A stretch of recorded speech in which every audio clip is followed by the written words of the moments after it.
தமிழகமெங்கும் கிளைகள் கொண்ட Annamal institute of hotel management and hospital management படிப்பில் சேர்வதற்கான அட்மிஷன் நடைபெறுகிறது.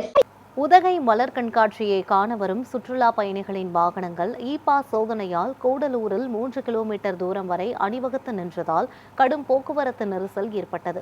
நீலகிரி மாவட்டத்தில் கோடை சீசனை முன்னிட்டு உலக புகழ்பெற்ற உதகை அரசு தாவரவியல் பூங்காவில் 128வது மலர் கண்காட்சி கோலாகலமாக நடைபெற்று வருகிறது.